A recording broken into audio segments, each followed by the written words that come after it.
क्योंकि तामीर इजी है। अस्सलाम वालेकुम नाजरीन, मैं हूं आपके साथ सारा परवेज। नाजरीन, क्या किचन में बर्तन धोते हुए पानी का प्रेशर कम आता है? क्या बाथरूम में पानी का प्रेशर कम या फिर कभी कभार तो बिल्कुल ही नहीं आता?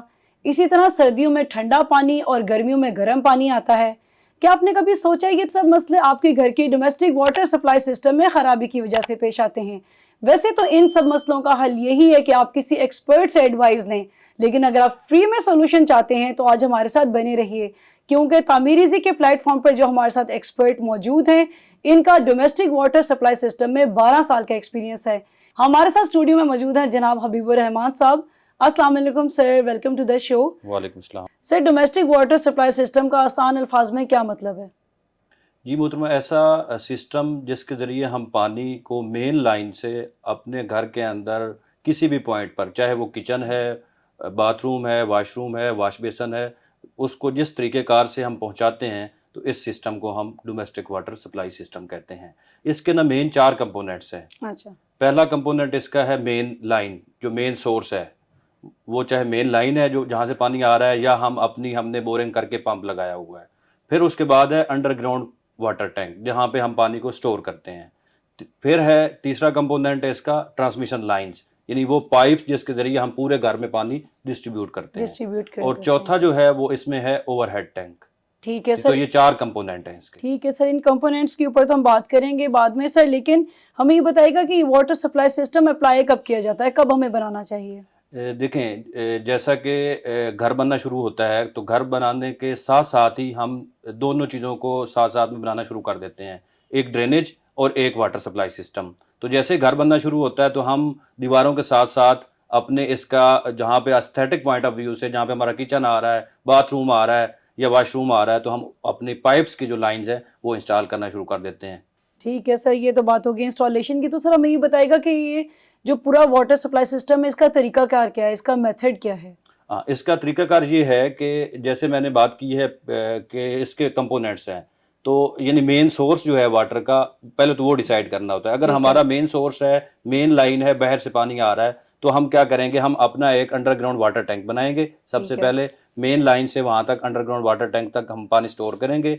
फिर उसको हम जो अंडरग्राउंड वाटर टैंक है, उसके बाद हम अपना पंप के ज़रिए, लिफ्टिंग पंप के ज़रिए एक पंप लगा देंगे। पंप के ज़रिए हम ओवरहेड टैंक तक उस पानी को सप्लाई करते हैं। तो जब हमारा ओवरहेड वाटर टैंक तक पानी चला जाता है, तो फिर हम उस पूरे घर को उस ओवरहेड वाटर टैंक के बाद पूरे घर के अंदर हम पानी को सप्लाई करते हैं। जो वो नेटवर्क बिछाते हैं वो पाइप्स का होता है, उनको हम ट्रांसमिशन लाइंस कहते हैं। तो ये इसका पूरा तरीकाकार है कि पहले हम अंडरग्राउंड वाटर टैंक बनाएंगे जहाँ पे मेन लाइन से पानी आएगा, फिर हम अंडरग्राउंड वाटर टैंक से हम ओवरहेड टैंक तक पानी पहुंचाएंगे। तो फिर ओवरहेड टैंक से हम पूरे घर में पानी डिस्ट्रीब्यूट करेंगे, पूरे घर में सप्लाई हो जाएगा। तो सर ये मुझे ये बताएंगे, जो ओवरहेड टैंक है, इससे तो पानी के इश्यूज नहीं हो जाते प्रेशर में या डिफरेंट काइंड ऑफ इश्यूज?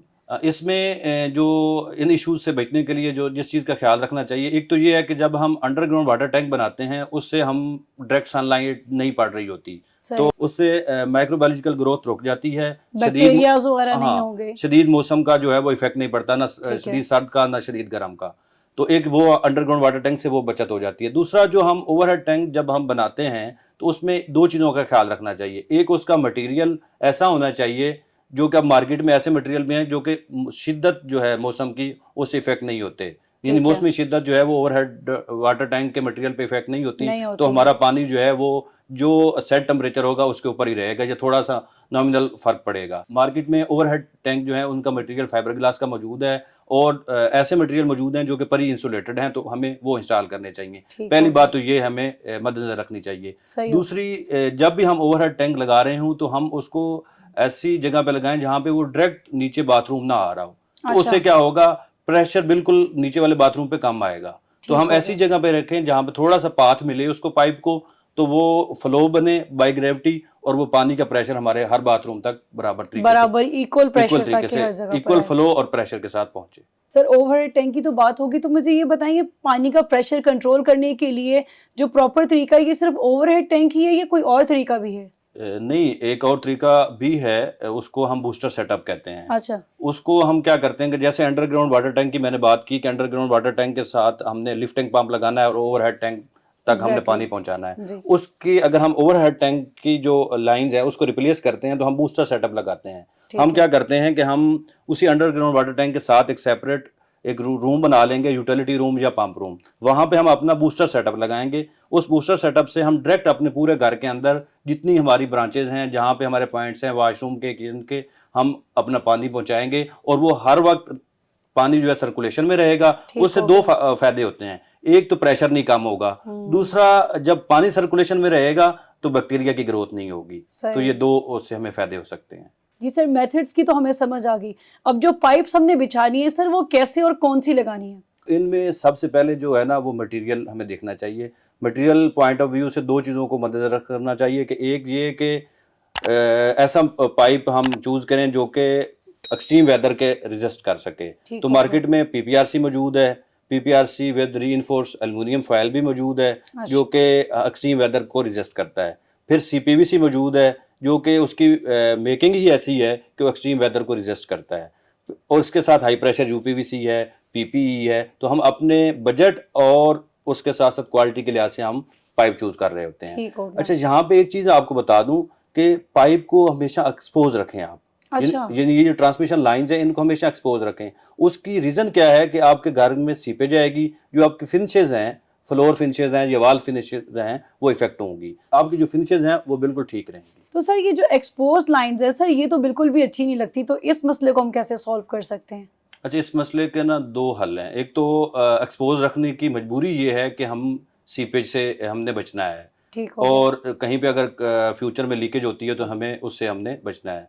तो हम ऐसा करें कि जो घर के अंदर ड्राई वॉल पार्टीशन लगा लें। ड्राई वॉल पार्टीशन क्या होगी, जो हमारी मेन फिनिशेज हैं वो बच जाएंगी। या उसके अलावा हम एक शाफ्ट बना लें या राइज़र जिसको बोलते हैं वो हम बना लें। राइज़र के अंदर हमारी पाइप्स की जो लाइंस हैं वो आएंगी, तो कल को अगर कोई सीपेज होती है या लीकेज होती है तो हमें ठीक पता है। चल जाएगा और हम रेक्टिफाई कर लेंगे। अच्छा, यहाँ पे एक चीज़ और बता दूं कि मेन लाइन से जो पानी आ रहा है उसको तो हमने अंडरग्राउंड लाइन को, जो अंडरग्राउंड वाटर टैंक तक लाइन पहुंचानी है, जी। उसको तो हमने हमेशा एस्थेटिक पॉइंट ऑफ व्यू से मजबूर किया कि हमने उसको नीचे अंडरग्राउंड अंडरग्राउंड ही करना रखना है। है। लेकिन जी। बाकी जो लाइंस हैं उनको आप एक्सपोज रखें या ड्राई वॉल पार्टीशन के अंदर रखें या आप राइजर के अंदर रखें।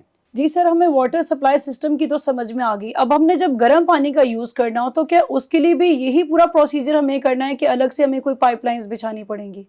देखिए, उसके लिए तरीक़ाकार तो यही है, यानी कि ट्रांसमिशन लाइंस जो हैं, जब हमने बात की कि ट्रांसमिशन लाइंस जो हमारे पाइप्स हैं, हमने जब उनकी डिस्ट्रीब्यूशन करनी है, तो जब हम ठंडे पानी की लाइन बिछा रहे होंगे तो साथ में वॉश बेसन, किचन सिंक और शावर के लिए हमें साथ में गर्म पानी की लाइन भी बिछानी चाहिए। ठीक है। और जब इसके लिए गर्म पानी आएगा कहाँ से, उसको मैं आपको बता दूं कि मार्केट में डिफरेंट टाइप्स ऑफ हीटर्स मौजूद हैं। इलेक्ट्रिक वाटर हीटर्स मौजूद हैं, गीज़र मौजूद हैं, डुअल फ्यूल इंस्टेंट गीज़र भी मौजूद हैं। ठीक हम वो है। अपनी कैपेसिटी और अपने जो सोर्स ऑफ फ्यूल है, यानी इलेक्ट्रिसिटी अगर हमारे पास है सिर्फ, तो हम इलेक्ट्रिसिटी वाला यूज़ कर सकते हैं, या हमारे पास गैस मौजूद है तो हम गैस वाला यूज़ कर सकते ठीक हैं, है। या हम डुअल फ्यूल ले सकते हैं। मार्केट में दोनों मौजूद हैं। उनमें से कोई भी हम इलेक्ट्रिक वाटर हीटर या गीज़र लेके हम घर में एक जगह पे इंस्टॉल कर देंगे, और उसको जहाँ पे हमारा ये लाइन जा रही होंगी, यानी खासकर किचन के लिए, बाथरूम के अंदर शावर के लिए